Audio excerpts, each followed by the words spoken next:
Hey, Allison Verhalen here with AV Writing Services. And today I want to talk to you about blogging as an alternative to Facebook. So we were all there when Facebook shut down a few weeks ago. And it's one of those things that, everyone was talking about it while it was happening. Everyone was talking about it after the fact. It's one of those things where, we all know where we were, right?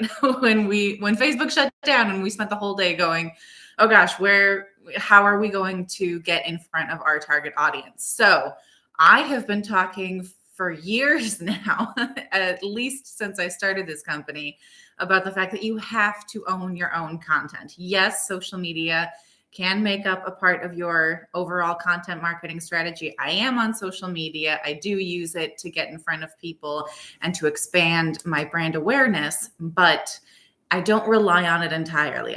I spend the majority of my time creating content on my website, publishing it on my website, and then driving that content back to my website where people can get in touch with me directly. So this is just another example. This Facebook shutdown is another example of why it's so important, because we did see a lot of people who were like, oh my gosh, I can't get a hold of the people I need to get a hold of. I can't run my business without Facebook. And that's really scary. You should never have all your eggs in one basket. You should always own your own content. So I'm going to talk about a few reasons why you should not rely on Facebook or really any social media platform. I mean, obviously Facebook is the Facebook shutdown is a hot topic right now, but it's hardly the only social media. This is true of all social media channels, right? You should not put all your eggs in one basket. So we're going to talk about all of the reasons that you should own your own content. So number one, like I just said, Facebook can vanish. We experienced that where even if it was only for one day or for most of a day, a lot of people were going crazy because they could not get in touch with the people they needed to get in touch with for most of a day. And that can be devastating to a small business. So, and again, this was one day, but it could happen permanently. I'm not saying it's going to, but there's a reason that Facebook has been buying up other platforms like Instagram and WhatsApp. It's because it knows that older people are using Facebook and the younger generations are not on Facebook. So eventually if it doesn't attract new users, it's going to die. So what would you do? What would your business do if it's built on Facebook and Facebook just vanishes, right? We saw this with MySpace, right? A lot of people were blogging and creating content on MySpace, and who goes on MySpace now, right? So think about that as far as when you own your content, you can make sure that it never dies, right? So that's number one. Number two is that Facebook can change its algorithm. So this happened several years ago. I can't remember exactly what year. It's been quite a while now. This was before Facebook ads and boosted posts. So that gives you an idea of how long ago this was. But a lot of people used Facebook to build their business, and they literally built their business on Facebook. They were either using their personal page or maybe they built a company page, and they use that to get in touch with people and to provide updates and build their audience. And they literally built their business on Facebook, and then Facebook changed its algorithm, and overnight those people lost their businesses because they could no longer get in touch with their own followers, with that audience that they had cultivated, because they did not own that audience. Facebook owned that audience. And Facebook said, well, if you want to get in touch with that audience now, you got to pay us. You have to boost your post, or you have to create an ad, and then we'll get that post, that content in front of all of your followers instead of just a small fraction of those followers. So people literally lost their businesses overnight. And this is the really big reason that I have always been telling people you have to own your content. You cannot rely on social media.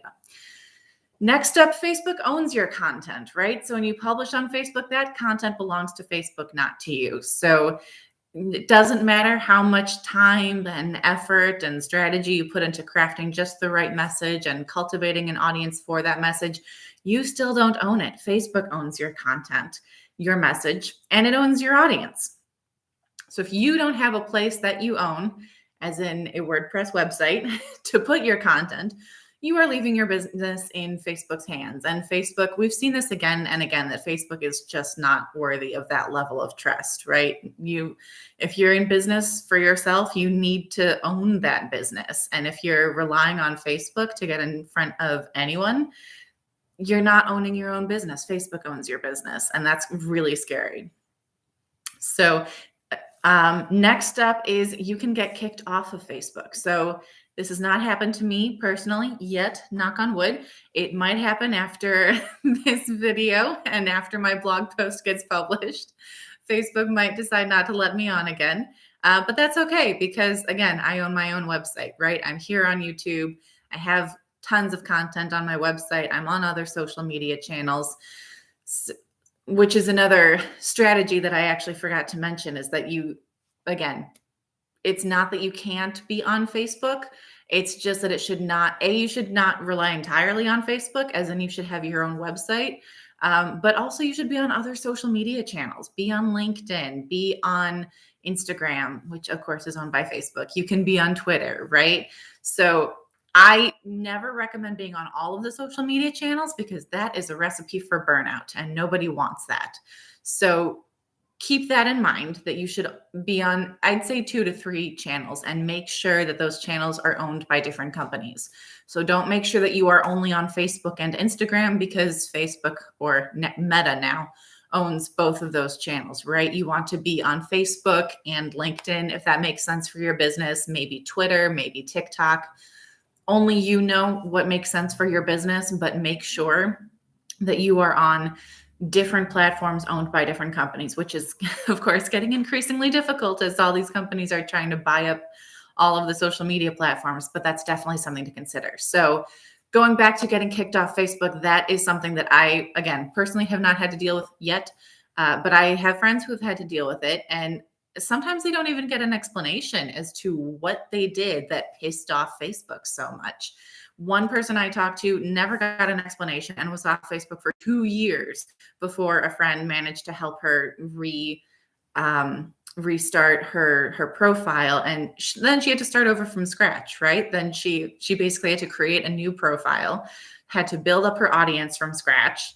It was super frustrating, and it was right before a huge event that she was hosting. So if she had been relying on Facebook as her only way to get in touch with her people, she would have been totally screwed, right?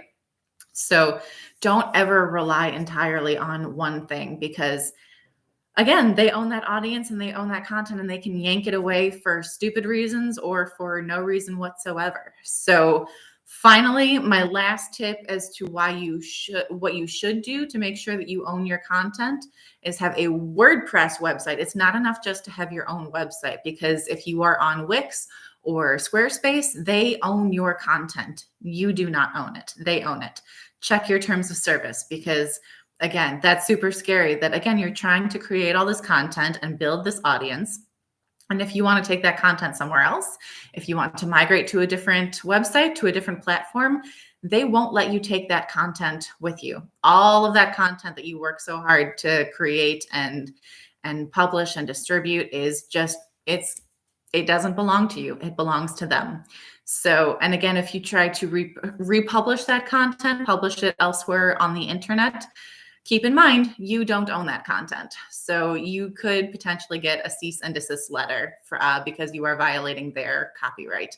Not saying that will happen, or that it's likely even, but it is a possibility. So keep all of that stuff in mind. So I'm not affiliated with WordPress at all. It's just that is the only way to make sure that you own your content, that someone else is not in charge of your content, of your message, of your audience, right? Because we're all in business, and we want to control our own fate. And if someone else owns our business, if someone else owns our audience, owns our content, then they effectively own our business, and no one wants that. So that is it. Those are my tips for today as to how and why you should use blogging as an alternative to Facebook, and of course other social media channels. So that's it for me. If you have any questions, you can reach me directly at info@writingservices.com.